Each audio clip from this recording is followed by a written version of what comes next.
শুভ সন্ধ্যা। এনবিটিভিতে আপনাদের স্বাগত।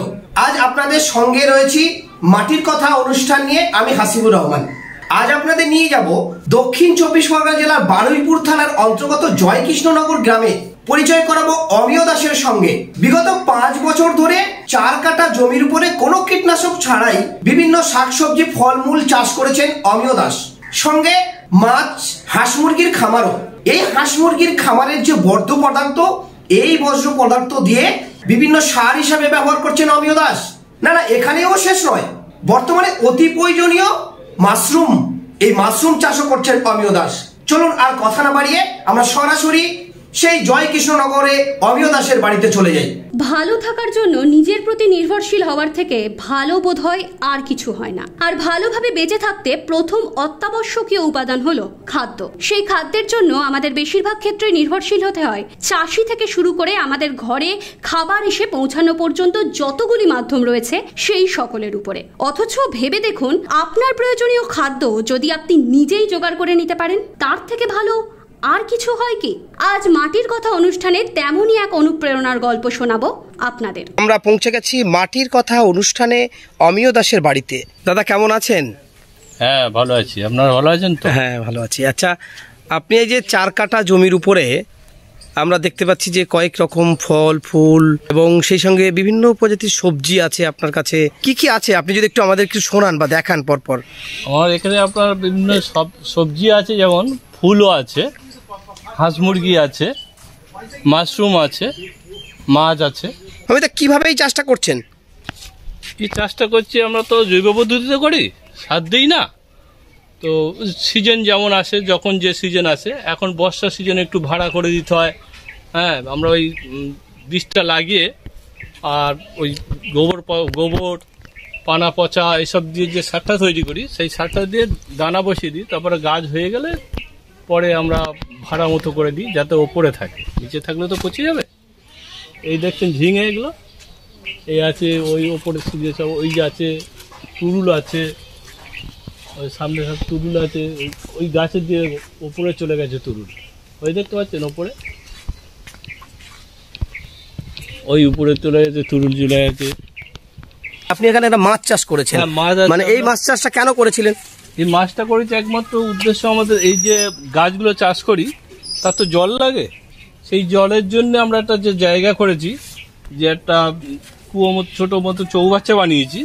এই চৌবাচ্চাটা শুধু শুধু জল থাকবে, জল যখন আছে একটু মাছও চাষ করি সেই উদ্দেশ্যে, এবং মানুষের যে একটা নির্ভেজাল খাবার হিসেবে সেটার ওর উদ্দেশ্য নিয়ে করেছি।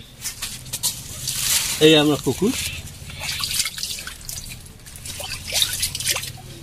পুকুরে কি কি মাছ আছে আপনার? পুকুর আছে শিং, মাগুর, কই, পোনা মাছ আছে, তেলাপিয়া আছে। ইট দিয়ে চারিদিকে তিনি গেঁথে পাকা তৈরি করেছেন। পাকা এই 4 কাঠা জায়গার মধ্যে তিনি সম্পূর্ণ একটা টপ তৈরি করেছেন। সেই টপে জল রাখবেন সবজি চাষের জন্য। কিন্তু সেখানে তিনি যেটা দেখাচ্ছেন আমাদের, যে আমরা এই সবজি চাষের জন্য যে পুকুরটা করেছি, তাতে তিনি মাছ চাষ করছেন, মাছও রেখে দিয়েছেন। কারণ এই জলটা তিনি ধরে রাখেন গরমকালের সময়, যে জলের প্রয়োজন হয় গাছে দেওয়ার জন্য, সবজি গাছে দেওয়ার জন্য বা ফুল গাছে দেওয়ার জন্য। আমরা আরও যাব, সবজিগুলো একটু দেখাবেন। চলুন, কি কি সবজি আছে একটু দেখান। এই তো বেগুন গাছ আছে। এই যে বেগুন গাছের যে এইটা একটা পদ্ধতি আছে এখানে, এটাকে বলা হয় আমরা ওলা পদ্ধতি।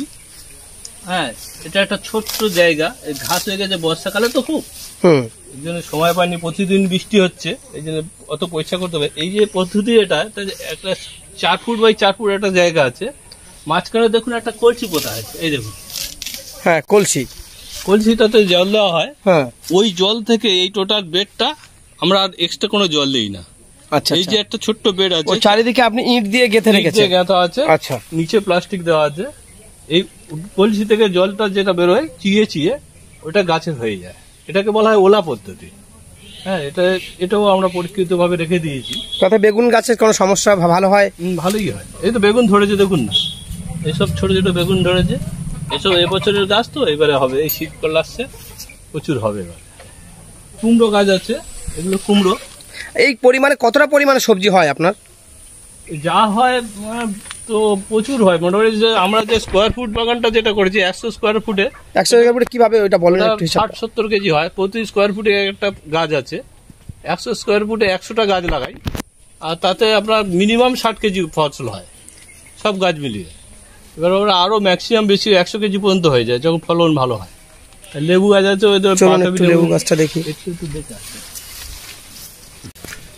আমরা প্রিয় দর্শকদের দেখাবো এখানে যে যেমন শসা ধরে আছে, সেই সঙ্গে আমরা দেখাবো যে ঝিঙে, তারপর তুরুল, এখানে যে ফসলগুলো হয়ে আছে আমরা দেখছি যে শসা আছে। তিনি যেটা জানাচ্ছেন যে বেশি অর্ধেক ফসল তার যে একদিন পর একদিন বা দুদিন পর পর যে চাষগুলো তিনি করেন, এই সবজি চাষ থেকে যেটা হয় তিনি বাজারে মূলত বেশি বিক্রি করেন না, কারণ তার বন্ধু বান্ধব আছেন বা এই এলাকার যারা আছেন গরিব মানুষ, দুস্থ মানুষ, অসহায় মানুষ, তিনি এই সবজিও তাদের সহযোগিতা করেন।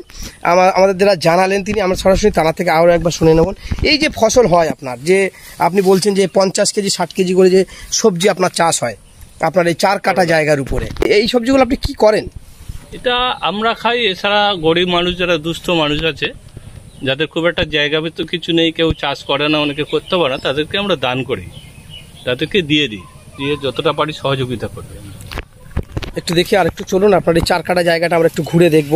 যে বর্ষাকালে আমরা দেখতে পাচ্ছি যেখানে একটু বর্ষাকাল, তাতে সবজিতে আমরা দেখতে পাচ্ছি যে গাছপালা ভরে গেছে, পেয়ারা গাছও আছে সে তার মধ্যে, পেয়ারা ধরে আছে, ফুল আছে, ওই ফুলটা দেখতে পারেন। হ্যাঁ, এখানে আরো কি কি গাছ আছে আপনি যদি একটু বলেন, নতুনত্ব কি গাছ আছে এদিকে ঘুরে। এটা কি ফুল গাছ আছে? এটা মধুমালতী। আমরা দেখাবো যে এখানে এই সে শুধু সবজি তিনি চাষ করেন না, সেই সাথে তিনি যে ফুলের চাষ করে রেখেছেন, ফুল গাছ আছে এদিকে, মধুমালতী গাছ, মধুমালতী ফুল। এটা বাতাবি লেবু, ওই যে লেবু ধরে রয়েছে দেখতে পাচ্ছেন, লেবু গাছ আমরা দেখাচ্ছি যে 4 কাঠা জায়গার উপরে তিনি যেটা করেছেন, ওইসব লেবু ধরে রয়েছে। আর একটু ওইদিকে যান,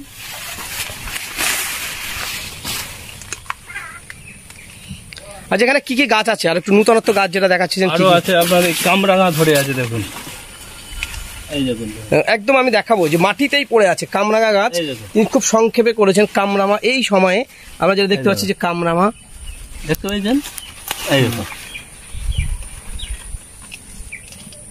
আর ওই কাজু বাদাম গাছ আছে, এলাচ গাছ আছে, পাতা গাছ আছে, এলাচ গাছ আছে, কাজু বাদাম গাছ আছে, বাতাবি লেবু গাছ আছে, আখ গাছ আছে, আবার মিট মশলা গাছ আছে, জামরুল গাছ আছে।